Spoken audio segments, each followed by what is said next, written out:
Hey everyone, welcome to Marked in Time. I'm your host, Mark Franken, and usually I would be filming tonight a video on treasures found in a bag of broken watches.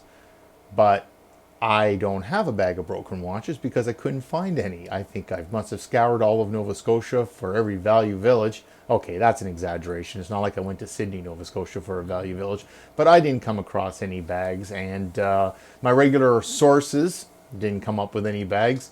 So here we are, no bags of broken watches. But I don't want to leave my good subscribers hanging because I've been getting a lot of response on this Crest vintage watch that I found in the last episode. And so here we are. I serviced the whole watch. I cleaned it all up. I'm going to move some stuff out of the way here to guarantee a little bit of some good focusing. And here we go. Here is the Crest watch. It's completed. It's fully restored. I put this lovely leather band on it, and it's so soft and supple. Oddly enough, this band came out of the last bag of broken watches as well. It came on some other watch, and I has a little bit of scarring on it, but I kind of think that that kind of complements the antiquity of the watch. So here we are. I'm going to zoom in on it a little bit so you can get a good close look at it. And there she is. The dial, absolutely beautiful. The hands, absolutely beautiful. It runs amazingly. My only question is, and I mentioned it last time, was whether or not it was real gold. The way this case polishes up feels like real gold. It has some weight to it. The usually when you're polishing plating, like when I put it on the polishing wheel, what happens is the polish kind of has this burn to it. Like I have to wipe the polish off. Like I think it just kind of heats right up on the metal and doesn't actually polish the metal properly. So usually if it's plating, I hand polish with just a cloth. If it's real metal like stainless steel, silver, brass, gold, I'll use a proper buffing tool on it, and it comes out brilliant. And plating just doesn't do that. This does it. This absolutely comes out brilliant. And what I find amazing is that it doesn't look like plating. The actual color of the gold looks like real gold. And last, I'm dating this watch around 1930. And I'll go into that a little bit later as to why I'm dating this around 1930. But usually on a watch that has plating, back in the day when they put plating on these old watches at the time, it was so thick that instead of fading like the plating on modern jewelry, what it would do is the plating was so thick it would chip off, especially at the corners here. You would see chipping, and that's a good telltale sign that it's plated on a vintage watch. So there's actually chunks would fall off, especially in the areas that would get most of the wear, especially on this side here, because this side of the watch would be up against coat buckles and cuffs, and so there's a lot of wear on this side of the watch. There is absolutely, and I've went over this case with a fine tooth comb, there is absolutely no wear on this watch. It is every bit gold, and I don't see chipping, I don't see any wear, nothing. And it just polished up beautifully. So I don't want to say it's real gold, but I'm leaning to the fact that it is real gold. I think this is a real gold case. Speaking of the case, it measures in, and it's a small watch. I'm going to give you the measurements on it. The case size itself is, oh, jeepers, I'm not in millimeters here. 1 second here. Boom, fractions, that's not count. Millimeters, there we go. So the case size is 27 millimeters, 28 millimeters. Lug to lug, we're looking at, boy, it's hard to do this on camera. Lug to lug, we're looking at 37, which is, believe it or not, that would be common size in the 1920s. Today's watches, with their massive 50 millimeter lugs and 48 millimeter, 44 and all that, that's a modern day thing. Watches have slowly been getting larger, but the watches of today are massive compared to the watches of yesteryear. And this is a normal size. This is what it would look like on my wrist, but this would be a normal size for a wristwatch back in the day. And very elegant, very beautiful. And yeah, I'm planning on keeping this. This is going into my collection. If for anyone who's interested, the movement, I wrote this down, is a Kurth Freres.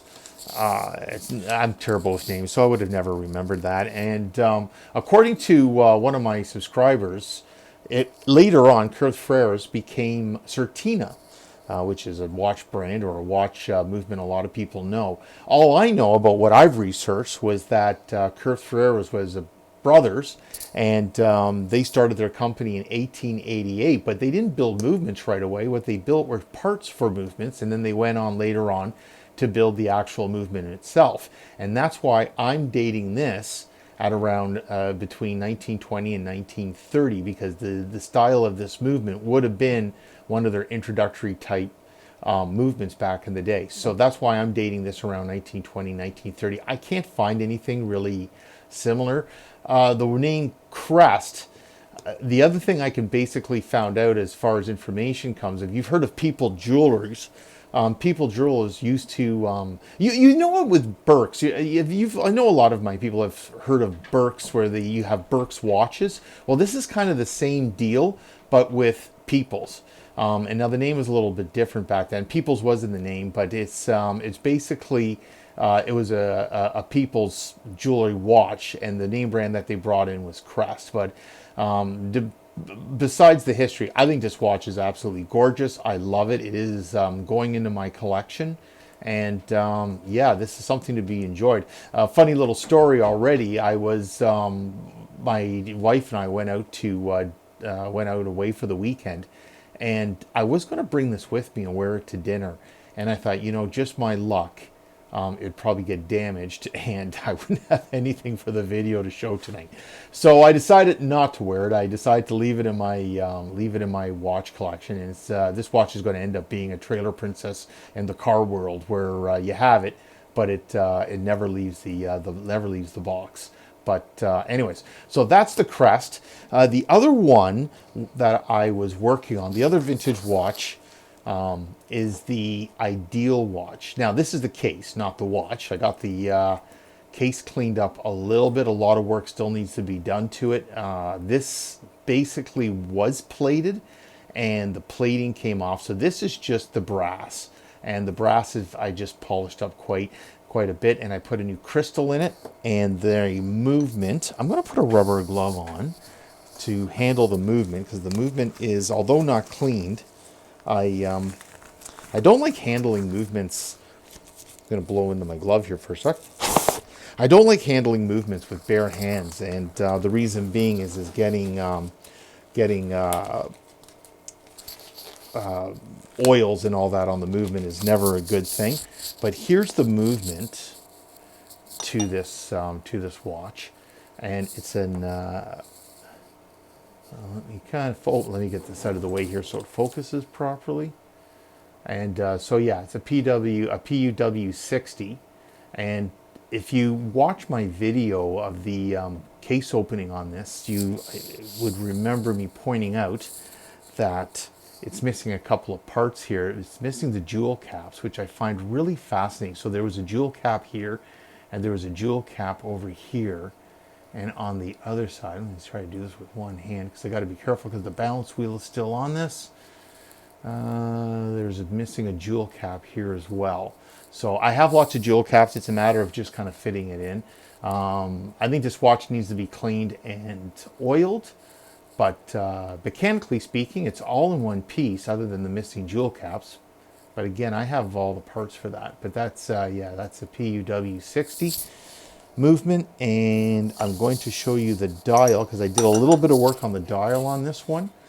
A lot of people commented on how they like the dial, and this is the dial to it. Now, because the crystal was broken, some corrosion kind of got in on the dial, so you can see a lot of wear right there.